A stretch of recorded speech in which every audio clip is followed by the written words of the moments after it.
2014 lalu kan cuma 2 pasang calon. Mungkin saja 2 pasang atau maksimum 3 lah. Gitu.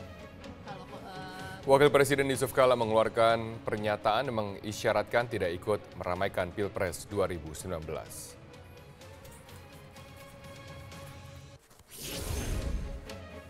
Tora Sudiro dibawa ke BNN untuk menjalani tes laboratorium menentukan Tora apakah layak untuk direhabilitasi.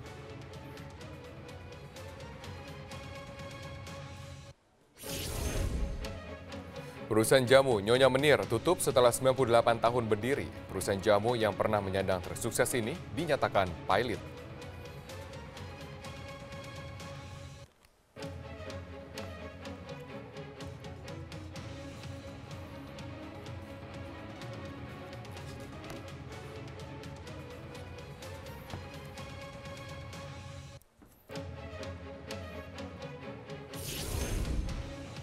Halo, selamat malam pemirsa. Prime News kembali hadir untuk menemani Anda di hari Sabtu malam 5 Agustus 2017.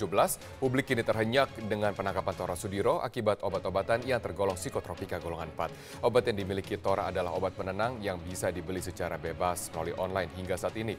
Selama ini publik mungkin hanya mengetahui bahwa yang menjadi perhatian aparat penegak hukum adalah jenis-jenis narkotika dan obat-obatan seperti sabu, heroin, ganja, ataupun ekstasi. Kita akan membahas topik ini dan kita akan rangkai dengan sejumlah informasi lainnya. Kami akan mulai dengan informasi yang pertama di mana Sekjen PDI Perjuangan Hasto Kristianto bersama dengan saya Partai Bidang Keagamaan PDI Perjuangan menyambangi kediaman mantan Wakil Presiden Hamzah Has di Jakarta yang mengaku ditugaskan Ketua Umum Megawati Soekarno Putri untuk menjalani silaturahmi.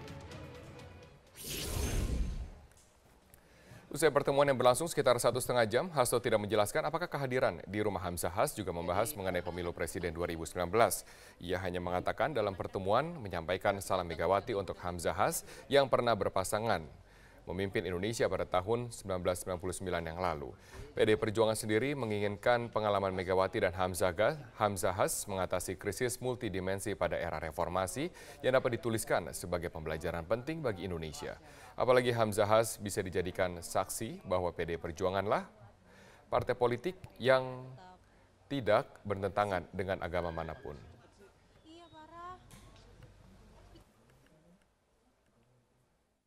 Saat itu Pak Hamzah juga cerita bahwa Ibu Mega sangat kokoh ya di dalam memegang prinsip. Sebagai contoh bagaimana Ibu Mega mendukung sepenuhnya Palestina agar merdeka seluas-luasnya. Itu disampaikan dalam pidato di PBB. Kemudian terhadap Abu Bakar Basir, Ustadz Abu Bakar, Ibu Mega menolak ketika ada upaya untuk melakukan ekstradiksi. Ya, beliau menjadi saksinya tadi. Kemudian terhadap perang Irak, bagaimana Ibu Mega betul-betul kokoh berdiri untuk membela. Sementara itu Presiden Joko Widodo mengaku masih fokus bekerja sehingga belum memikirkan pemilihan Presiden 2019. Dukungan 4 partai politik untuk dirinya di Pilpres mendatang dinilai Joko Widodo sebagai hak dari masing-masing partai politik dalam menyampaikan pandangannya. Dukungan Partai Hanura untuk Presiden Joko Widodo maju di pemilihan Presiden 2019 diumumkan dalam rapat pimpinan nasional pertama Hanura di Kuta Bali Jumat 4 Agustus 2017. Sebagai partai yang tergabung dalam koalisi di pemerintahan, Partai Hanura tidak akan pernah melakukan perbuatan-perbuatan yang bersifat menjegal teman seiring, apalagi menggunting dalam selimut.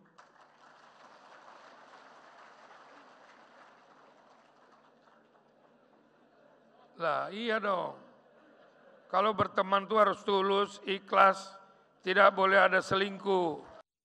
Sebelumnya tercatat Partai Golkar, Partai Nasdem, dan P3 yang telah terlebih dahulu mendeklarasikan dukungan untuk Joko Widodo.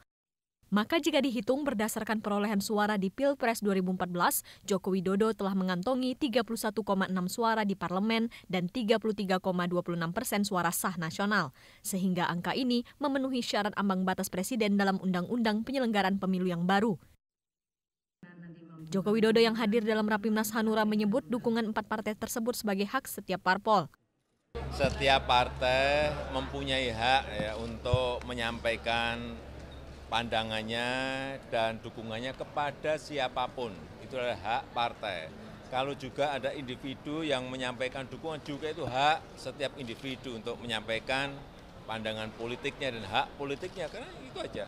Kalau saya sekarang ini masih fokus menyelesaikan, masih konsentrasi, menyelesaikan pekerjaan-pekerjaan, program-program yang masih dalam proses, yang masih harus saya selesaikan. Tugas fokus saya ke situ, ya. Pilpres 2019 memang dinilai pakar politik sebagai pertarungan ulang antara Joko Widodo dengan Prabowo Subianto. Sejauh ini sinyal kuat dukungan untuk Prabowo berasal dari parpol yang sama di Pilpres 2014, yakni Gerindra, PKS, dan PAN. Sementara PDI Perjuangan, PKB, serta Demokrat hingga kini belum menentukan sikap. Tim Liputan, Metro TV. Sementara itu, Wakil Presiden Yusuf Kala menyatakan tidak akan maju lagi dalam pemilihan presiden 2019. Yusuf Kala mengaku ingin menikmati hari tua dengan beristirahat. Pernyataan Yusuf Kala disampaikan pada Jumat siang di Jakarta terkait dengan isu pencalonannya dalam pemilu 2019 mendatang.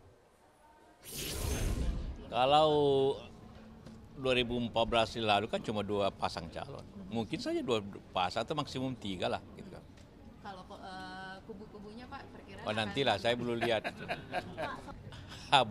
Mendukung tidak berarti mendampingi, jangan lupa. Pak JK nanti maju lagi berapa banyak orang mendukung. Pak JK akan maju lagi tidak Pak? Kan saya sudah bilang, saya tidak mau istirahat.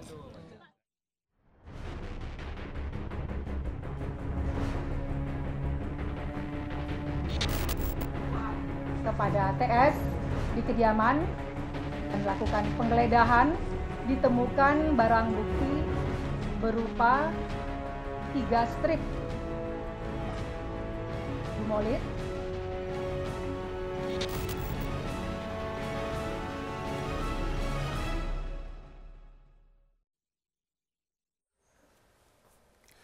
Pihak Polres Jakarta Selatan memastikan pemeriksaan di BNN untuk melengkapi proses hukum yang dijalani Tora Sudiro. Tora menjalani pemeriksaan di laboratorium BNN untuk menjalani pemeriksaan pada hari Sabtu siang, di mana hasil pemeriksaan akan menentukan apakah Tora akan direhabilitasi atau tidak. Proses pemeriksaan meliputi 3 aspek, yaitu aspek medik, psikologi, dan hukum. Dalam proses aspek medik, Tora akan menjalani tes narkoba mulai dari tes urin, darah, dan tes rambut untuk menentukan periode penggunaan narkoba. Pemeriksaan terhadap Tora Sudiro di BNN telah selesai pada Sabtu sore.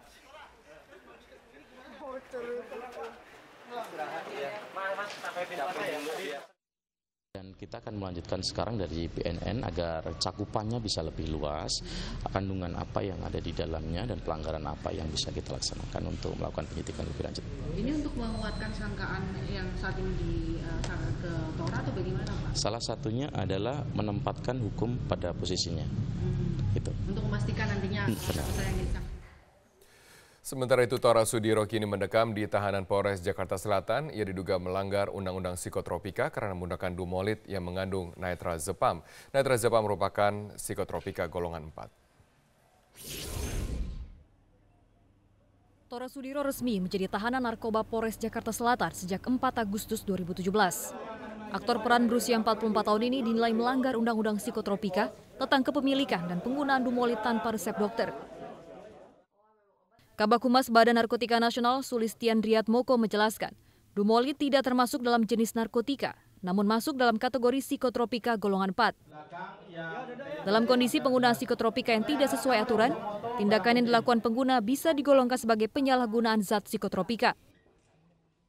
Tora diduga telah melanggar pasal 62 Undang-Undang Nomor 5 Tahun 1997 tentang psikotropika, yang menyebut bahwa seseorang yang memiliki dan atau membawa psikotropika tanpa hak dapat dipidana penjara paling lama 5 tahun dan pidana denda paling banyak 100 juta rupiah.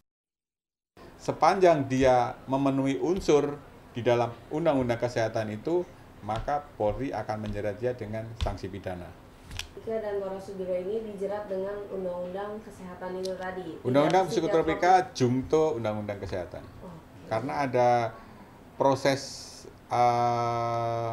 awal cara dia memperoleh dan seterusnya, selain diatur di dalam Undang-Undang Psikotropika, larangan-larangannya juga diatur dalam Undang-Undang Kesehatan. Kepada polisi, Tora mengaku telah mengonsumsi dumolit sejak setahun terakhir sebagai obat tidur. Tidak hanya dirinya, sang istri Mika Malia pun ikut mengonsumsi obat keras tersebut sejak 5 bulan terakhir. Namun Mika dibebaskan dari tahanan polisi dengan alasan hanya sebatas pemakai dan tidak memiliki barang bukti yang mengikat untuk ditahan. Tim Liputan Metro TV. Sementara itu, Tora Sudiro sudah resmi menjadi tahanan Polres Jakarta Selatan sejak Jumat 3 Agustus pasca penangkapan dirinya bersama dengan Mika Amalia di kediaman mereka di kawasan Ciputat, Tangerang Selatan. Dalam menanggapi kejadian yang menimpa dirinya dan suaminya, Mika Amalia mengunggah foto bersama dengan suaminya ketika hendak berpamitan pulang pada pagi tadi. Di dalam foto tersebut, Mika tampak merangkul suaminya. Meskipun sudah diperbolehkan pulang, Mika masih menemani Tora hingga Sabtu dini hari. Beberapa jam sebelumnya juga Mika mengunggah foto yang memperlihatkan tangannya menggenggam tangan suaminya. Foto tersebut mengundang komentar dari para netizen. Sedikitnya 3.000 komentar menanggapi foto yang diunggah artis yang berusia 40 tahun tersebut.